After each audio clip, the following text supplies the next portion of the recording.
Wasn't that a powerful presentation? Let's give them a round of applause.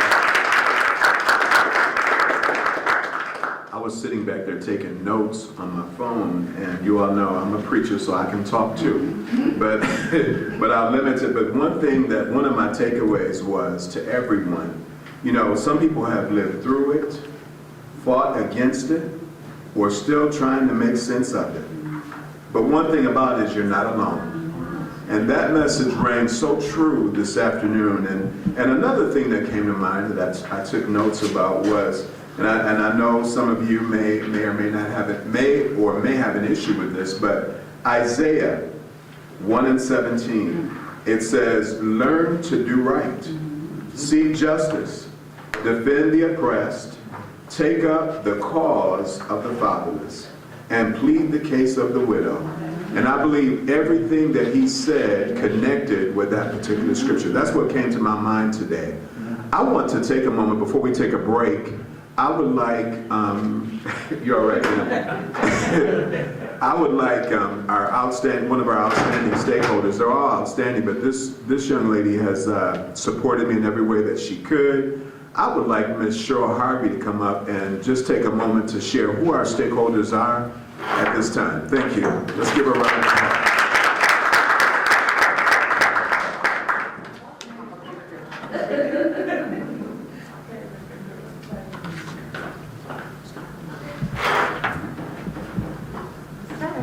Good afternoon, everyone.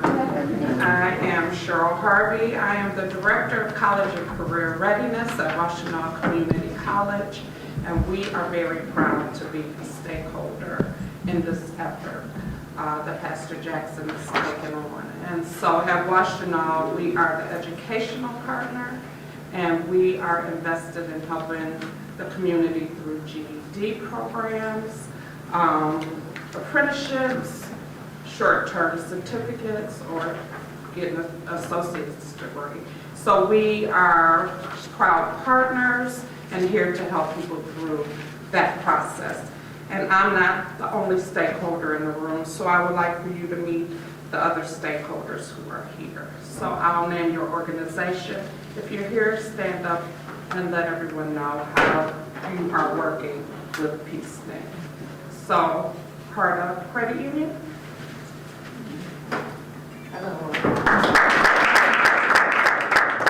I am Talissa Jackson, so I'm the branch manager for Carter Credit Union, and we handle a piece of the financial literacy aspect for the Peacenic. Thank you. Michigan Department of Corrections. Okay. We've heard from, but another introduction from Michigan Department of Health and Human Services.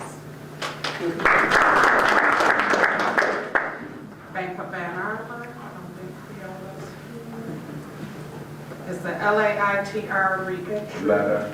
Ladder. They're not here today. We acknowledge them. Okay, Washtenaw County Children Advocacy. Robinson. Right. And, John's back. Michigan Works. How are you working with Peacenic, John? You can please stand, Johnny, and share with me. Yeah. Well, we work with Peacenic by providing those returning citizens to the community, offering them resources for employment or training opportunities, and helping them re-engage back into the community. I've been knowing Reverend Jackson for years, since I was little Johnny, so you know how far that goes. So anything we can do to help the community, especially the returning citizens and even regular citizens, to get back into the workforce or training partners. One thing to mention too, we work closely with WCC to provide those training opportunities and other training opportunities throughout the county. Thank you. And last but not least, we have Black Girls Crown. My name is Marissa Legg. I am a clinical therapist and a clinical director and owner of Black Girls Crown, and we are helping with the mental health initiatives. Okay, and I'm someone Southeast Housing. Someone, a Kristen. Oh, Am I right? Dr. Crockett? Hi, I'm Kristen Corinne Fuller with the Fair Housing Center of Southeast Bend, Michigan. I'm the associate director there, and we've been participating just by having booths at the Peacenic events, and yeah, we've presented, but I haven't been involved in the ways that it sounds like y'all are coordinating. So, but I'm happy to be here. Thank you. Glad to have you. Yeah. So as Dr. Cotton said, we are the stakeholders. We hold the money, right? And we all are invested, I know, in our community. So continue the good work, all of the stakeholders, and thank you for being here.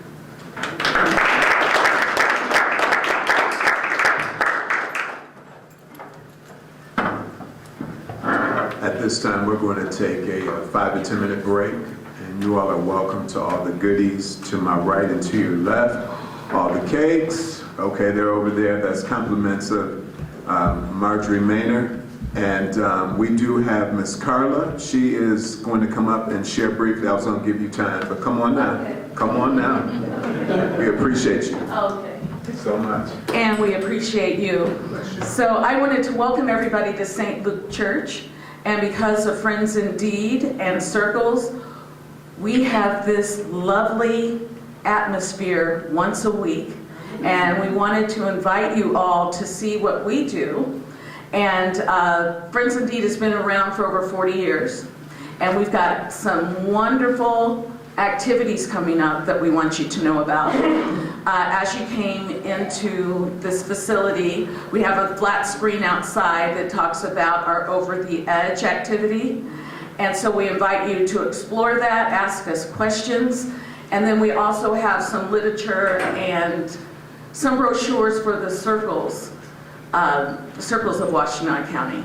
So I had the opportunity to serve our community as a correction deputy for 25 years, right across the parking lot.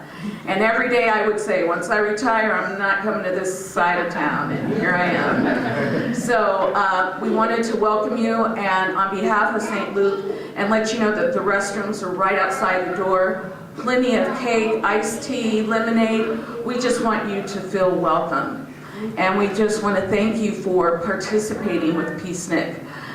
I definitely take my time to see what organizations I'm going to give my time to. And once I found out about Peacenic, it was a no-brainer.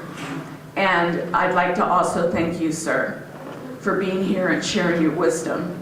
And I hope along the way, I was one of those few officers where I felt it was my purpose to inspire anybody who came through that door.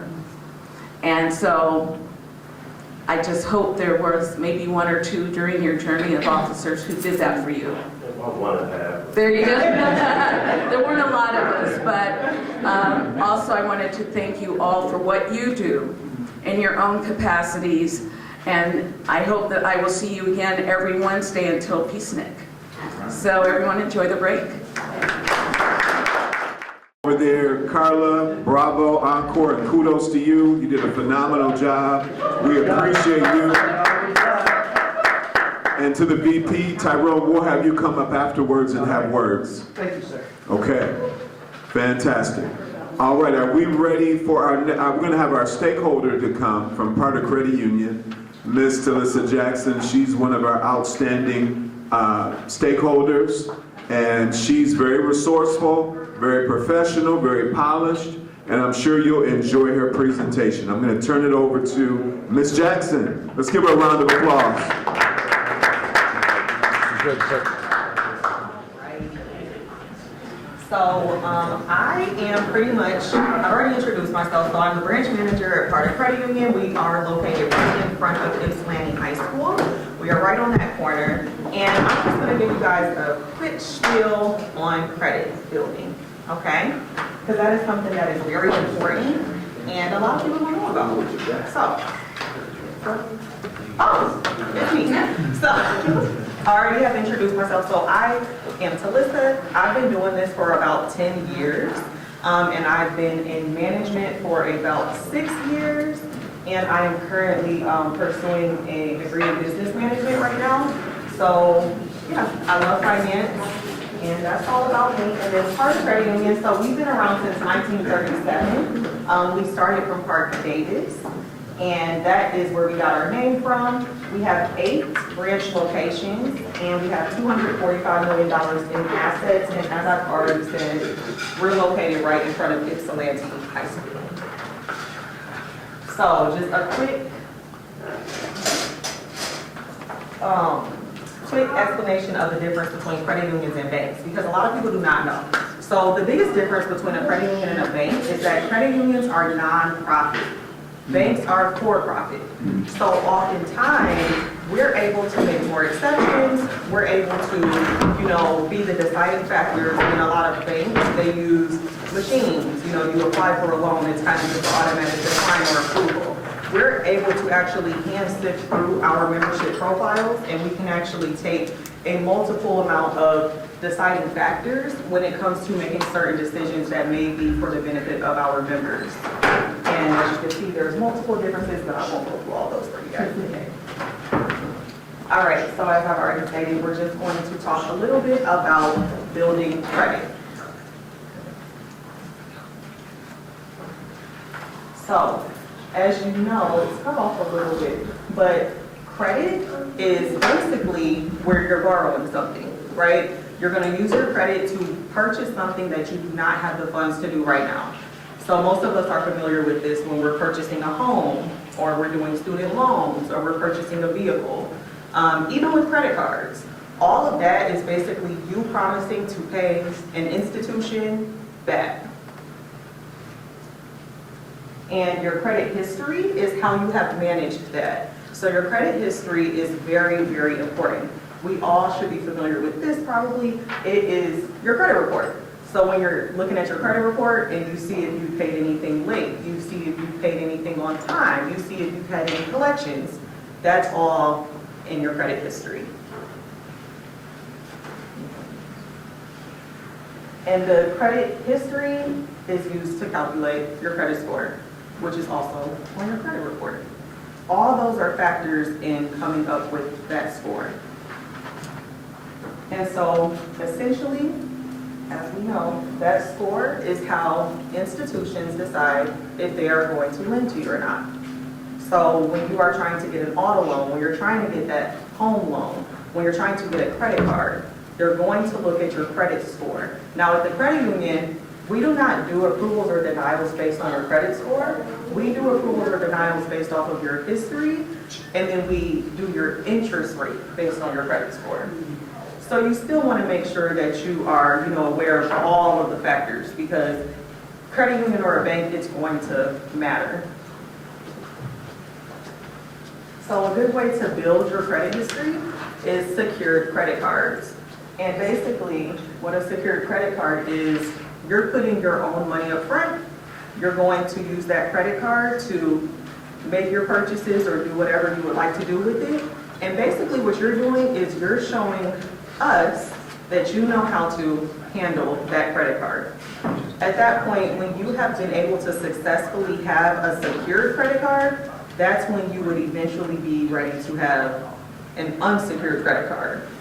Now, unsecured credit cards is what we're probably most familiar with, so those are just your standard regular credit card. It's not attached to anything. You haven't had to put your own money down for that, but you have to work your way up there.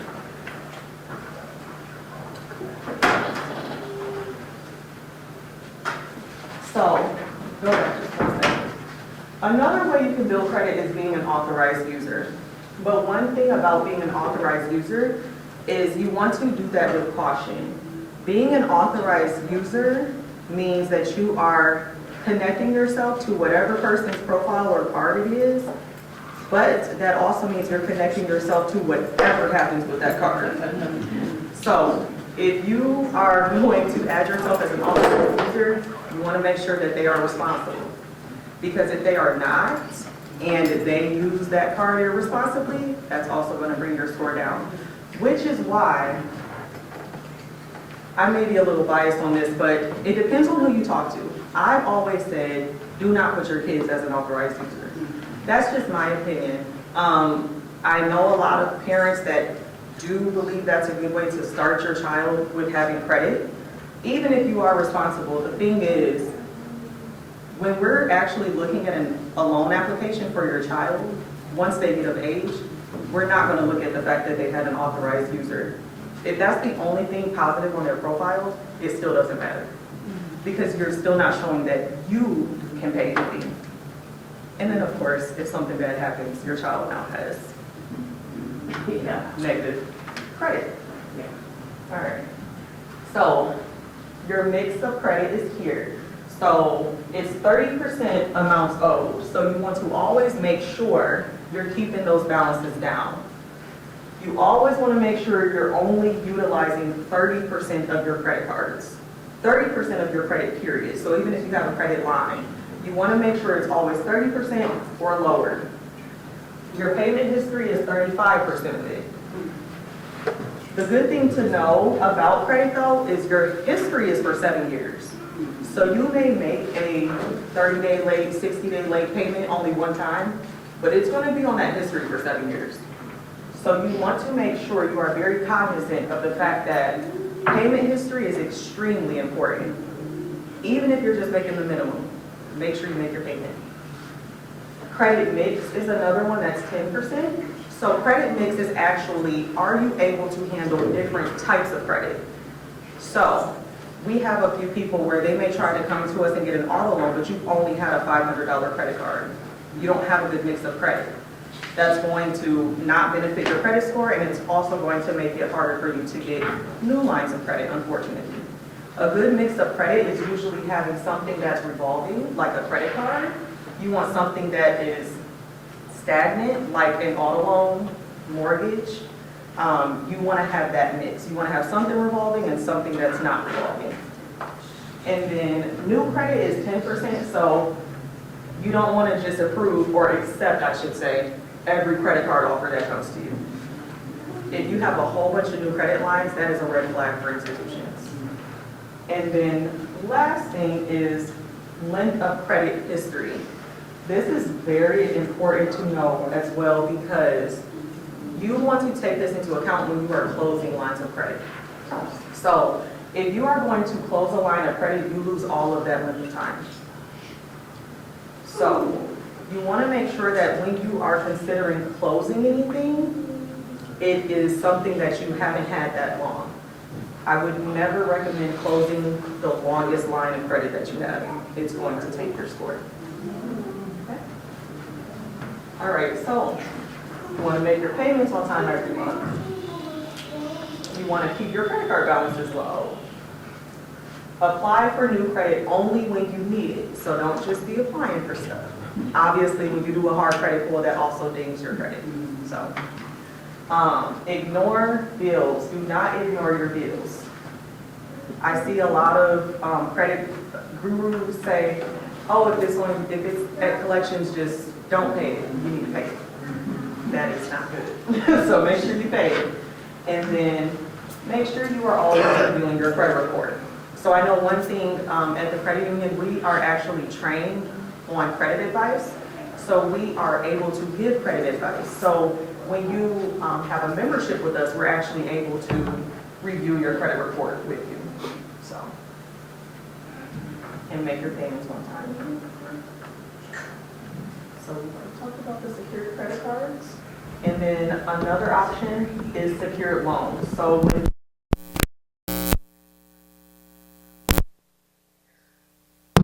typically you would have to put your own money down to do a secured loan.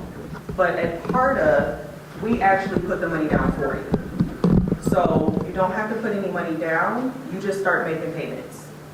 And what happens is at the end of your term, you get all of the money that you've been paying towards. So it's almost like we're forcing you to build a savings account, in a sense. We don't ask you to put any money down, you start making your payments. At the end of the loan term, you get all the payments that you've made. And then you also have some positive credit history on your credit report now. So we actually partner with Bonsai and GreenPath. Our members get access to that for free. Bonsai is a program that we have that has different types of financial educational pieces. It has youth financial literacy pieces, and then GreenPath is something that helps our members who may not be in the best financial situation. So they will do consultations with you. They will work through, tough financial situations that you may be having. And then we offer financial reviews, and then also we have multiple credit building programs as well. And as I've already said, we are across the street from Peacenic High School, and it's only $1 to start your membership. So come and see me. I'm always there. That's it.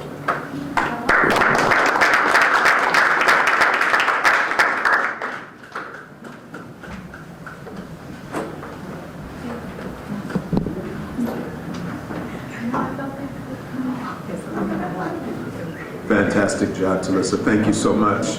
We appreciate that.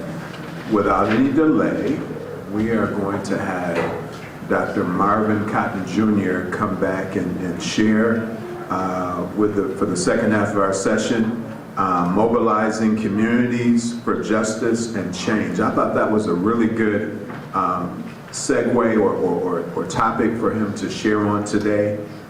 Preventative work with youth and building second chance ecosystems, engaging neighborhoods in justice reform. So without any further ado, we are going to have Dr. Marvin Cotton Jr. come back and share. Let's give him another round of applause.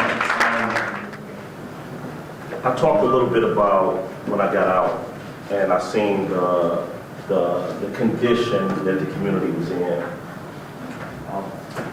One thing that I learned when I was in prison, a lot of things that I practice now, I learned actually in that prison environment, that prison setting. And one of the most powerful things that I learned was individuals can accomplish a lot, but a team of people can accomplish more than an individual can ever do.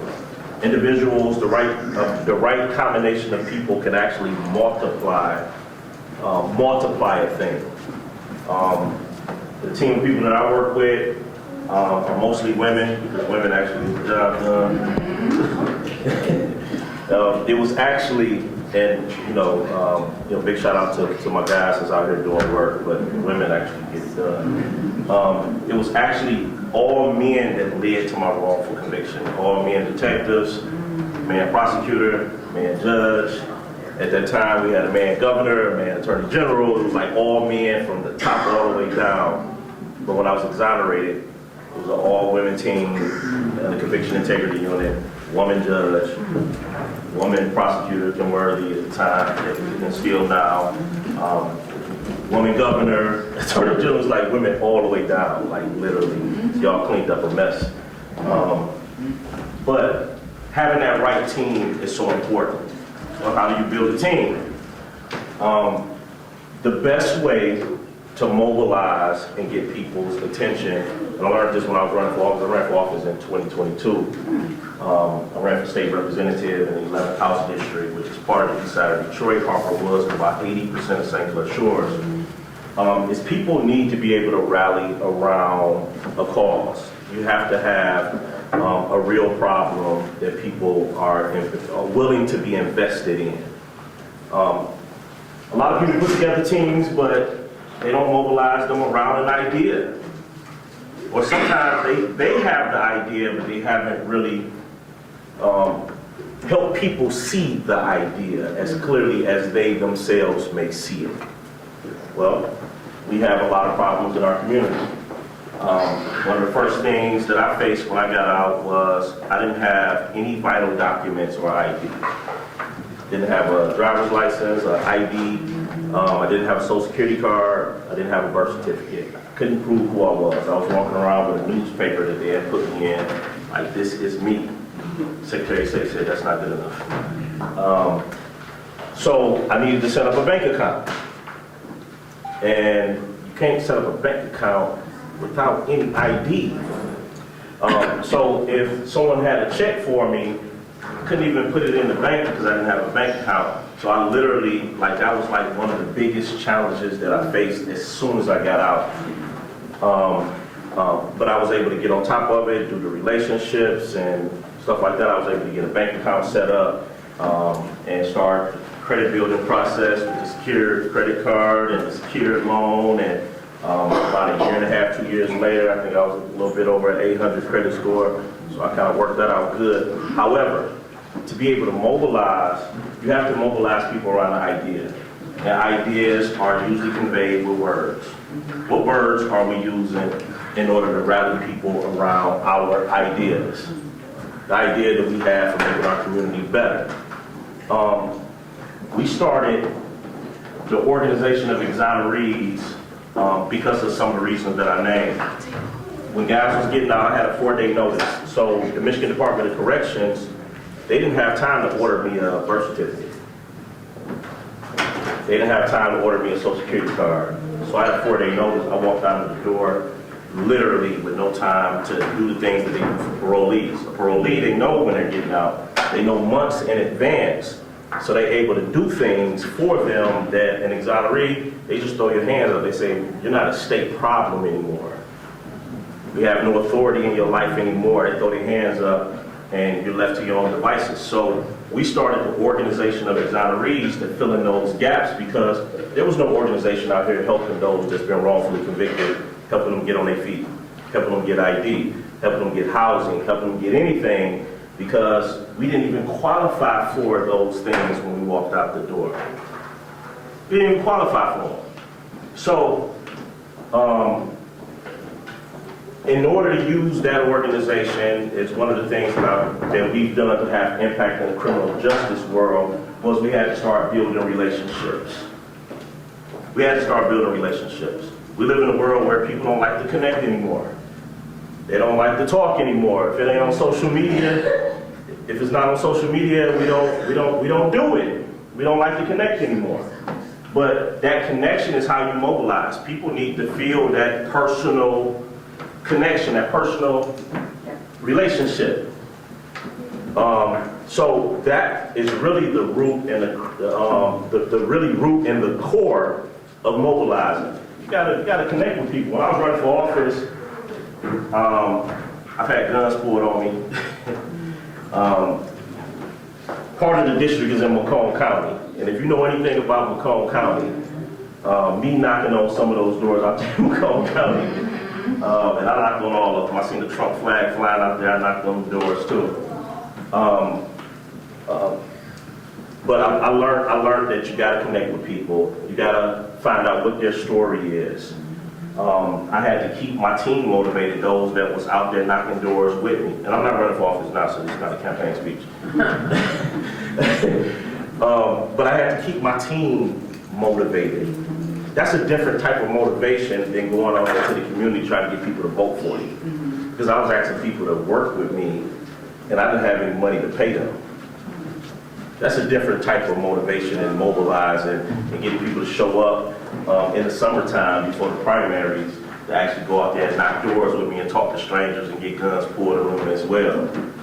That's a different type of motivation. So I had to make sure that my ideal of what it is that I was trying to accomplish was clear to them so that they can rally around that. Don't rally around me, rally around this idea that I have. And that's what we have to do. We have to take ourselves out of the equation as much as possible. It's almost natural to kind of make things about us. It's almost kind of natural.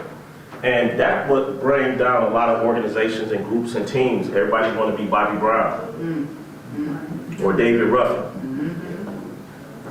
And these are the temptations. David Ruffin, y'all too young to know about that movie. There's only a few people got it. I've never seen the Temptations. So to take ourselves out of the equation as much as possible, that's the only way that this can work. That's the only way that this can work. Take ourselves out of the equation as much as possible, make it about the mission. That's how you mobilize. Make it about the mission and make sure that people are in their proper places. If it got something to do with technology, and I'm sitting in that seat, somebody that made a bold move. Because technology is a weak point for me. I spent 20 years in prison. I didn't get none of the new windows. None of them. I didn't get the first one, and I don't understand the last one. So making sure that people are in their proper positions where their skills, their gifts, their talent, what it is they were born to do is actually being played out in this operation. That's so important. Get out of other people's lane. We live in a world where people want to be in your lane, even if they know it's not their lane. And this world is big enough and we have enough problems for there to be a lane for everyone. It's enough problems. It's enough problems for all of us to really do the same thing, because it's still a problem. So we have to make sure that we're in our own lane, and we have to make sure we're in the right lane and actually contributing to solving the problems. Somebody said something interesting to me the other day. They said nonprofits are not meant to grow into big, powerful organizations that last forever. Nonprofits are here to solve problems. And when a problem is over with, the nonprofit is supposed to go away because it's no longer a problem. But we become a society like to just build these big organizations that direct them at a problem, and we just want to think we're going to be in the neighborhood forever. The point is to get out of the neighborhood because the neighborhood don't need us anymore. That makes sense? A little bit. Yeah. So I think that as far as mobilizing, we have to be able to identify the problem. We have to be able to know what it's going to take to actually solve the problem and know when to get out the way. Because we're trying to raise leaders. You know, I don't want to be doing what I'm doing for the rest of my life. I want to make sure that I'm grooming and mentoring someone to do better than me, to get in this role and do better than me so I can get out the way and do something else or enjoy some vacation. Because I work on my vacation. I don't know what y'all do. I work on my vacation. But when it comes to mobilizing, that's what it is. The root of mobilization is actually mobile, which means to move. Organizations shouldn't be staying the same. They have to evolve with the problems. If you've paid attention to the world nowadays, if you notice, things look different. Even the same problems look different. The young people are different. They don't want it the way we was doing it in the 70s, the 80s, the 90s. They don't even want it the way we was doing it 5 years ago. They tell you, man, you just don't understand what I'm going through.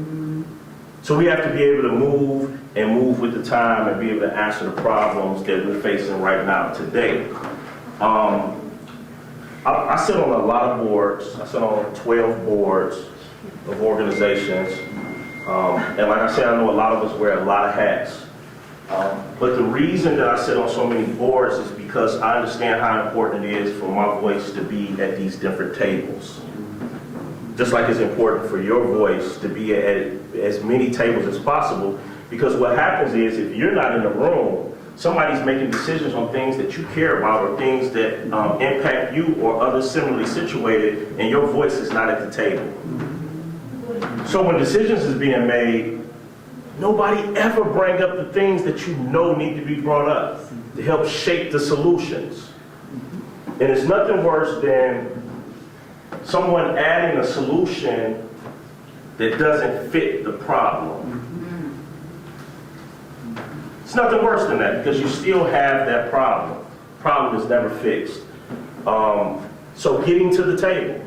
How do you get to the table? Back to the first thing, build relationships. I try to build relationships from the top of government all the way down. From the governor's office, Congress people, state representatives, state senators, law enforcement. You would think that because of what I've been through, that I probably would never want to talk to anybody that has a badge. But I connect with the chief, the sheriffs. I do police trainings in Illinois where I go into the police academies. And actually, in Illinois, it's mandatory for, if you want to be a police officer, sheriff, state police, or a correction officer, you have to take a wrongful conviction class. And I actually facilitate a class several times a year in Illinois with their cadets, which is very powerful. Getting to the table. I want to be at the table. I want to be a part of your trainings. I want you to hear my story. So when you go off into your career, you're carrying me with you. And that's what we want to do when we addressing these different things that we have going on in life. We want people to carry us with them. I ran for office in 2022. I still think about the people that I met when I was knocking on those doors because they shared their fears with me. They shared their aspirations with me. They told me stories, a lot of which someone that's running for the office I was running for, it's not even meant for us to even solve those problems. But I still carried those stories. I still carried them with me. And a lot of which I still stay in contact with. One of the guys that I met, he just passed away last week. I went and visited him in the hospital. I kind of do that. I'm so busy all the time that when I flip through social media, I see somebody going through something. It's kind of what I do. Don't nobody know I do that. Y'all probably the first people know I do that. But I see a problem, and then I, like you're in the hospital, what hospital are you at? And I go visit them. That's kind of what I do when I don't have nothing going on. I go visit people in the hospital that I don't know. But he passed away. Deshaun Lee? Excuse me? Deshaun Lee? No, his last name is Johnson. Okay.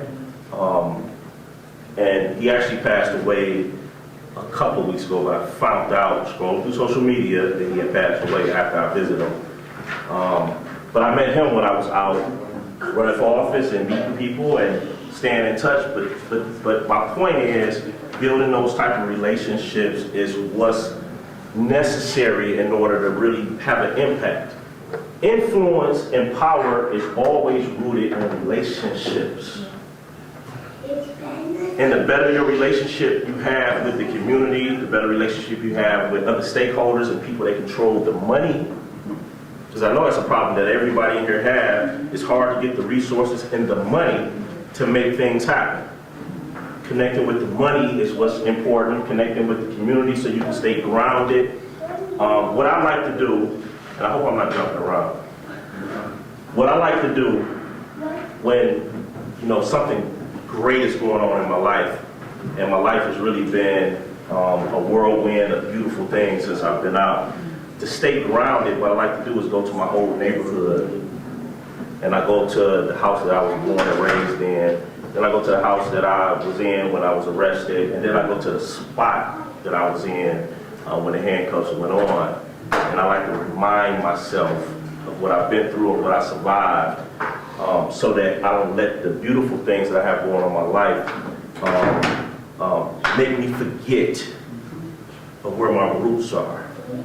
So I like to go to the community and help out. It's the worst neighborhood right now in the state of Michigan, so that's where I focus a lot of my work at. Do my mentorship, get guys in the program, connect them to resources. But that's how I stay grounded. Are you connecting with the people in the communities from where they're from and the work that you're doing? It's so important. It's so important. That's going to be, you're going to see, and I'm not accusing anybody of not doing that, but by doing that, you're going to see solutions that you can't even see if you're not there. You have to go into the juvenile facilities. You have to go there. You have to go there even if you're just observing, so you can see what they're not doing right in there, and things that's actually working in there. To even be just a breath of fresh air. Seeing somebody from the outside that's not wearing a uniform, they love it. When you locked up and you can see somebody coming in there that's not an officer. But you have to stay grounded to the cause. That's the only way you're going to be able to have a real impact. I'm in rooms a lot where people are making decisions and they don't even know what the hell they're talking about. They're making decisions on criminal justice reform and they've never been impacted. And they don't have anybody at the table that's actually saying, like, that's not how that works. I sit on an advisory board for offender success. Y'all have heard of that, right? Offender success, they have a statewide board and they also have different, counties, like in, I think, Region 10, they have Macomb, Wayne, and Oakland County. But they're calling it offender success.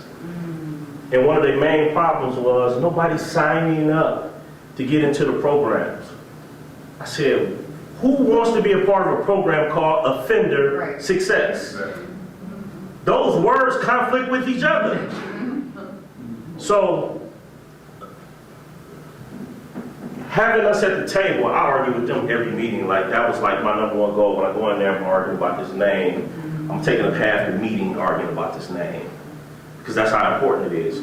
You wonder why people are not signing up. And then when most people reached out to them for help, it was beyond the 2 years, because you have 2 years to sign up, because that's the only time they can help you within 2 years of your release. But they were reaching out to them 2.5, 3 years later. I said, well, they spent all this time in prison with the Michigan Department of Corrections not doing the right thing by them. Why would they want to get out and connect themselves to something that's connected to the Michigan Department of Corrections? They don't want to. It takes that much time just to get it out your system. So you guys need to have people that's been directly impacted by the criminal justice system hire them to connect with people when they first get out of prison, because they can deal with their own. They don't want to deal with nobody that's like a part of the system that didn't give them the help when they were in the system. But having that voice at the table is what's important. So whatever mission that you're a part of, you have to get down to the roots of it. People closest to the problem are closest to the solution. So you have to get close to the problem as often as possible when you're talking about mobilizing and having an impact on reform. You have to get all the way almost in the dirt so that you can show people how to be clean. You can't tell people how to be clean when you don't even know where they're connected and where the problem is starting at. And sometimes we been so successful in our careers that we kind of removed from where we come from. And it happens slowly. And we try to get out the neighborhood. I live in a really nice community where I got to turn my radio down before I hit my block. But before I hit the block, though, I got it all the way up. But to remind myself of where I come from, I'll make sure I'm there every day, just to remind myself where I come from and what I'm fighting for. And I want everybody to live in a community where they got to turn their radio down before they pull in the driveway. So I do want to open it up for some questions concerning the subject, or if you have something that you want to say earlier. I'm an open book. It's like an inside joke. People say that I'm not an open book, but I am an open book. So you talked a lot about, obviously, the trauma that you came from, the trauma that you definitely experienced while you were incarcerated. What has helped you work through that trauma? Like I said, I started the process when I was in prison. And my book is actually about, because people always say, how did you go through that? I could never do that. That's what people say. I could never go through that. I could never spend 20 years in prison for something I didn't do. So I actually wrote a book to show people how I went through it. So the book is filled with a toolkit that I used in order to rebuild myself up. A lot of forgiveness.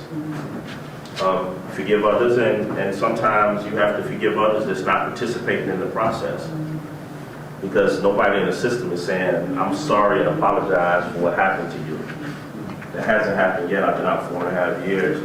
In fact, they hired lawyers to fight me as soon as I got out, because they mess over your life and they don't want to pay you. So, forgiveness, and to forgive myself, because sometimes we blame ourselves for things that has happened to us, and we got to relieve ourselves of that debt as well. So self-forgiveness and forgiving others, especially others that's not participating in the process. You know, I don't have people say sorry to you all the time, but you still got to get it up off you, because the more you hold on to it, you can't really move the way you need to move when you're carrying stuff. So I started that process in prison. I went on an apology tour. I had a whole lot of exes to write and apologize to. And just everything that I can think of that I had done wrong to anyone, I was writing letters and sending them out and apologizing. So that was a part of my process as well, relieving myself of those debts. Studying and growing was a huge focus for me, because that was the way that was like my therapy, and then beating up on my body. I used to be in really good shape. I fell off a little bit since I've been out, but I used to be in really good shape. And I used to beat myself up. That was the only way that I can get a little bit of sleep in there, was beat myself up all day and, try to get some sleep. So that was huge for me. My daughter, my faith, my daughter and getting the integrity of my name back kept me in the game. That's what kept me fighting. I know that's a question that some people may have, because there's usually always a question, but that's what kept me motivated, that's what kept me fighting, that's what kept my head in the game. You know, I had this, my daughter was 2.5 years old when I was arrested, and I knew immediately I have this young black female that is now a statistic because her father's in prison. What do I need to do so that I can still be a father and give her everything she needs to kind of increase her chances of survival in this world? That was like on me heavy. That was on me before I got sentenced. I was convicted in October. I was supposed to get sentenced on November 5th, which is my birthday. I was supposed to get a natural life sentence on my birthday. But something happened and they had to postpone it for a week, so I ended up getting sentenced on November 12th, 2001, which is the mandatory sentence, a natural life sentence without the possibility of parole. But I went to work immediately on putting people in my daughter's life and starting to grow myself. Everything I learned, I was teaching my daughter. She come up on visits and she was a little baby. She was looking at me like, what are you talking about? But I knew she needed to hear it. I knew she needed to know as much as possible to just give her a fighting chance in this world. She turned out pretty good. I just got off the phone with her as I was pulling the parking lot. Entrepreneur. She works. Her truck is on my credit, so I'm trying to get that off the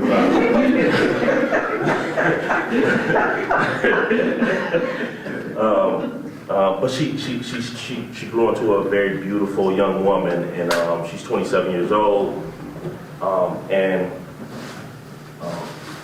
that's what kept me in the game. That's what kept me fighting. That's what kept me focused. Yes. What are some of the barriers that you come across in doing this work that you're doing? I've been a juvenile probation officer, well, I'm a retired juvenile probation officer for over 20 years, and I've also worked in foster care, and I also went to jail while I was in college for domestic violence, and that, you know, that was dropped. What have you faced doing this work? Because I know when doing this work, it comes with a lot of backlash when you're being active. Because I found it with me working in the system, the systematic oppression and being targeted for being one of the people that want to fight against it. I actually witnessed that. I was targeted, and it made me retire early due to being one of those fighters. Yes. So. Anytime you're trying to do the right thing, anytime, no matter what it is, you're standing up against an entire culture of doing the wrong thing. So it's literally you fighting against the whole culture. Even dealing with our youth, we're fighting against all the images that the world is telling them they should be and that they're glorifying, and here you go trying to tell them to build their credit when the world telling them to throw their money away. So even trying to do the right thing on that level, they're fighting against you. When we work on innocence cases, especially in the South, southern states, we get death threats, social media, they inbox in, and, you know, we get all of it. You know, we get all of it. And you have to be fearless when you're doing the right thing. You know, my personal philosophy is, trying to think how to word it because I've never quite shared it before. I always want to be politically correct. Until we get to know each other, then I can tell you whatever. I don't fear death, and I'm not particularly trying to live as long as I can. I'm just trying to live longer than God has for me to do. That's like my focus. So I don't go into places and like, I gotta make sure I get out of here. But, you know, of course, I tell my family and friends, like, yeah, I'll make sure I get out of here, but I'm really there to get the job done. And we all have a job to do. And we all only here for a certain amount of time. You gotta get the job done. So you have to reject, like, you have to really reject in a very fierce way anybody that's pushing on you because you're trying to do the right thing. The culture in which we're fighting against wants you to fall in line. When you get a job in a lot of these places, whether it's corporate America, and I know the women can really understand corporate America is not set up for women to win. You know, they put somebody that's, they put a man that's coming into corporate America, they have you train him and then he mess around and be your boss. You know, it happens, and it happens a lot. And you go into the prosecutor office or the police department and they're immediately trying to get you to fall in line with the culture of things, despite the problems. It is. So you have to be able to stand up to that. I walked 20 years in prison, and I didn't have fear of a lot of the harassment and the consequences that I got for doing the right thing. You know, if they put me in a hole whenever they wanted to, they messed over me a lot in there. But I knew I still had to do the right thing. And I've taken that, I took that out of prison with me into what I'm doing now. You know, I'm just trying to get the job done. Like, I'm literally trying to get the job done. I'm not focused on, you know, I'm not focused on living as long as I can. Don't tell that to my wife, though. I have a question. Yes. So how important was family support? I know you talked about coming from one of the worst area codes in the state. That means that a lot of your family members lived around you in that same area code. And I'm trying to think of how I want to put the question. So did they believe in your innocence, and were they supportive and helpful through getting you through the process? That's a good question. Within my first year of being arrested, maybe 90% of people that I knew, family, friends, I didn't hear from them at all for 20 years. 90% fell off like that within the first year. It's very difficult for someone to stand on side of you when it's the people of the state of Michigan versus you. People of the state of the state of Michigan versus you. A lot of people don't know how to stand on side of that. And the way that the system is set up for people to believe in the system. And people should believe in the system. So when somebody says, you arrested, you stood trial, you're found guilty, a lot of people fall off. And the ones that do believe in you, they don't know how to help. Nobody ever went to war with the state before that has unlimited resources, and they're willing to break all of the rules in order to make sure that this conviction stands. A lot of people don't know how to stand up for you in that situation. The only reason I know how to do it now is because I've been through it. So, forgiveness, I said that I practice that a lot. To forgive. I walked out of prison so happy. I was buried alive, literally buried alive, and year after year, I can hear the dirt being piled on top of me. So when I got out of prison, and I had all of this filth on me from what I've been through, you're so happy to be breathing. You ain't even concerned about, you know. So I got out, everybody had a clean slate with me. I forgave everyone, everything. Hugged and kissed everybody. Don't mean I'm gonna go out my way for you because you didn't go out your way for me, so I ain't gonna go out my way for you. But I don't hold it against you though. You know, even the detectives in my case, yes, I'm holding them accountable, but I'm not out here bashing them. I could be doing that right now in front of this audience, or you know, several dozen speaking engagements in the last 6 months. I never bring up their names. I never beat them down or drag them, because I understand that everybody has strengths and everyone has weaknesses. They submitted to their weaknesses, and I have pity on them. Forgive them, but I'm holding them accountable because they need to be held accountable, because the system is made up of people. It's not some machine. So I got to hold them accountable if the system is to ever get better. But forgiveness is so important. I'm the only person in my family that communicates with everybody in my family. I'm the only person that talks to everyone. Half of everybody else got problems from the 70s that they never even talk about what the problem is. Like, what's your real problem? Because I never heard you say what the problem is. But you always got something bad to say about this person. I'm the only person in my family to talk to everybody. Everyone. Even my biological father, I go see him. He lives in Illinois. I go see him once a year, talk to him once or twice a month. You know, so where I'm going, I can't carry that with me. Yes, sir. So I hear you saying about the vendor success. And See, they call it OS now. They just call it OS. so I made so much of a hassle about that name, they just call it OS. So I had a problem with the name too, because for Region 9, I was sitting, you know, on that board. And let's be honest, being a black male on some of these boards, they will look at you different anyway. We can go a step further. I go inside the prisons, the jails, to talk about the resources that Michigan Works can offer. And I've been doing that for years. I've been invited to talk at Macomb to the juvenile lifers.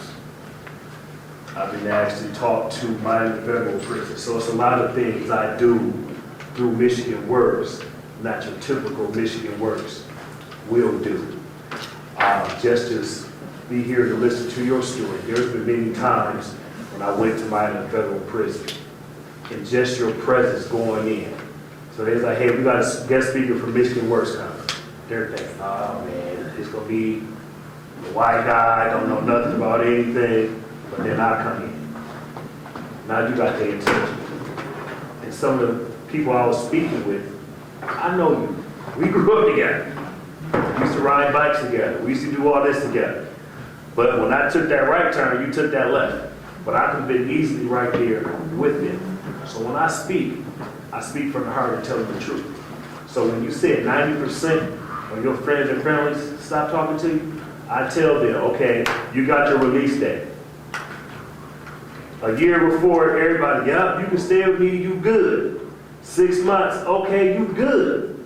3 months and less, they ghost you, as the young folks would say. So now when you get out, you're couch surfing, you're going place to place, trying to somewhere to stay. So how can they really think about employment or training opportunities? They don't know where they're gonna lay their head at. Right. I think, thank you for that. And thank you for what you do. I think peer mentors are so important. So let's just say, for example, you had your top 5 guys that have gone through Michigan Works, that actually like get all the way on their feet and they take off. Those are some of the guys and ladies that you need to be moving around with, because when they come in contact with somebody that's first getting out, they know exactly what they need to do to get on their feet, and they listen differently to somebody that, like, yeah, I remember you from. And it's funny you said that. Before I left to come to this meeting today, I had someone come to the office, just did 31 years, got out last week, and the first thing they told me, hey man, you need to go see us out at Michigan Works. Dyson Slater. I said, Yeah. so we grew up together. So I'm about to leave, and they was like, yeah, you got a quick minute? I'm like, yeah, I do. And I saw it was him, and we both embraced each other because we hooped together. His mom and my mom was best friends. His little brother, Ask him and I about hooped me. together. Ask him about me. Just mention my name to him, and then watch what he tell you.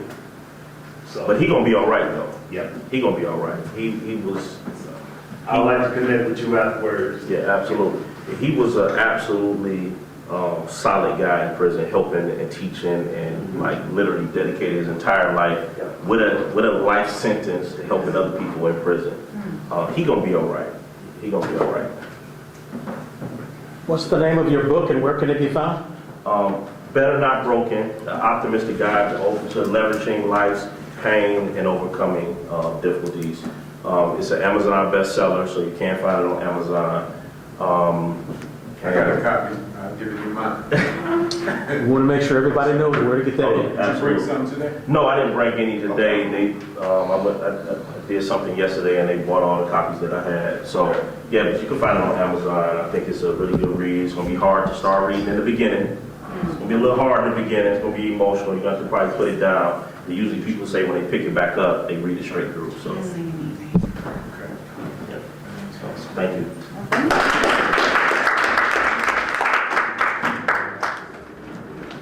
Well, we are about to close out, and we are on some time restraints, so I don't want to overstay our welcome. But one of the things that was a takeaway for me this afternoon was when Dr. Cotton mentioned the second half about forgiveness. And again, I was over there taking my little notes, and forgiveness says, you may have hurt me, but I won't let that hurt define me. And that's the message I took from the second half, and that was so paramount because I've been hurt, but it didn't stop me. I kept on going. I might have had a few scars here and there, but I kept moving. I kept going. So we all have to do that.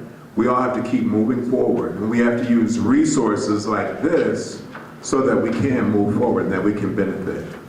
I want to take this time to say that if you have not registered, please register. The QR code information is on the tables. Carla is holding it up. Please register. And I want to thank each of you, our stakeholders, and everybody who came out today, our guests. Everybody was outstanding. My brother I met here. Looking forward to a holy hookup with you. And this has just been a divine day. I'm so glad that you all came. Mrs. Matthews, thank you for showing your face in the place. God bless you. And we're going to close out. Were there any more questions or comments before we close out? We want to have Dr. Marvin Cotton Jr. come back. Somebody clap your hands if you want him back. We'll work that in. And again, thank you all for coming. If there isn't anything else, we're going to close out this session. Okay? You all have a great afternoon, and thanks again. God bless you.